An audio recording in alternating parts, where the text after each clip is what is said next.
Here I was, hiding out at the Chelsea Hotel and wheeling a shopping cart full of smuggled hash all over town. I just wanted to finish up the operation and clean up my act before arriving in person. And then the shit hit the fan.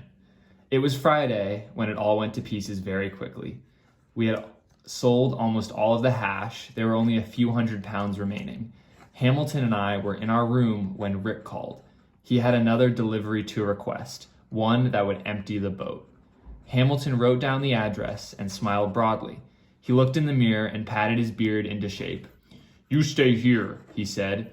"Afterward, Rick and I have to prepare the cash for the shipment. I don't want to sail it over. We'll meet you back here for dinner."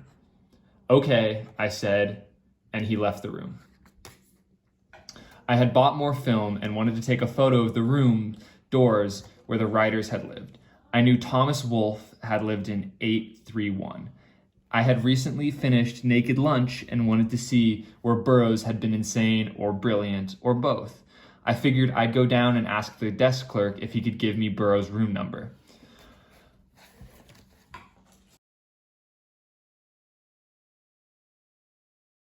I was almost to the door when I heard a scuffle. "We're the FBI!" shouted a man. "Stop!"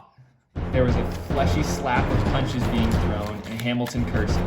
There were more punches and I heard Hamilton cry out, Okay, don't hurt me, don't." They must have had him pinned down. I was frozen, peeking around the doorway, unable to move. I couldn't entirely make them out from where I was seeing, but I could hear what had happened. I wanted to run, but I also wanted to hear if he was going to rat me out or if they knew I was already there. Suddenly, Hamilton shouted, "If you get off me, I'll show you the boat." It was a stroke of genius. The FBI agents let up for a moment, and Hamilton sprinted out the door. "Treasury, stop!" the FBI shouted.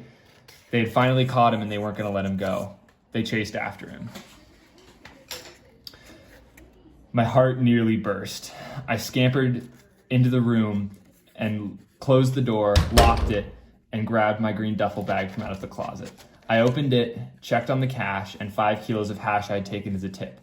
I opened my dresser drawer and threw in my clean clothes. I hoisted my bag up over my shoulder and went back to the window. I was entirely in a panic. There was a fire escape from my window that connected down to the alley, but Hamilton had run that way, and I figured the police would be milling around there. My best way would be through the front door. It was either that or wait for them to come get me, and I couldn't wait if I had wanted to. I was too frantic. I opened the door, scanned the hall, clutched my bag, took a deep breath, walked down the steps, and through the lobby. The entire time, I felt an invisible hand about to grab my shoulder. My neck was clenched as hard as a tree stump. I was planning to flag a cab, but the traffic was backed up, so I just kept walking.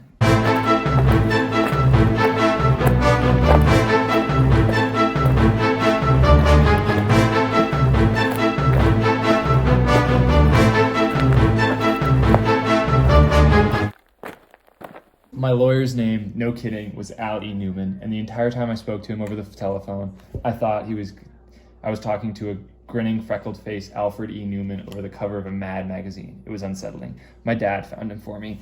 The day after I ran from the hotel, I walked into a telephone booth and called Dad from the payphone. I called my dad from the payphone. He picked up. "Hi," I said. "It's me." "Where the hell are you?" he shouted back. Before I could answer, he went into his harangue. "For Christ's sake, the FBI has been all over my ass. The phone's been tapped. They're probably listening to this now. They open our mail. They watch the house. They follow us around like we're criminals and keep asking if we've heard from you.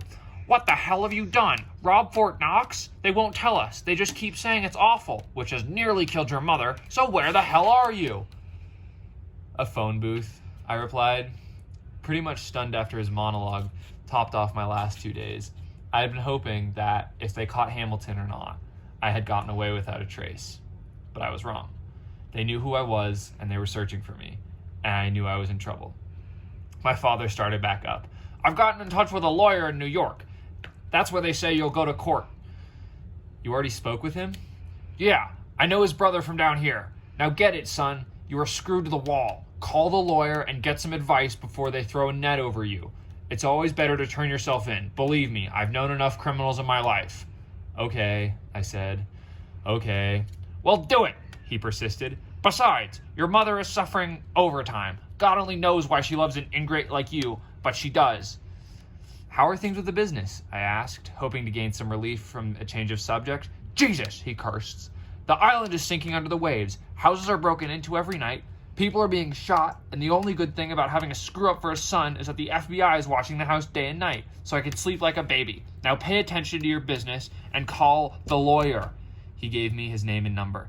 And keep me informed day by day, he said before hanging up.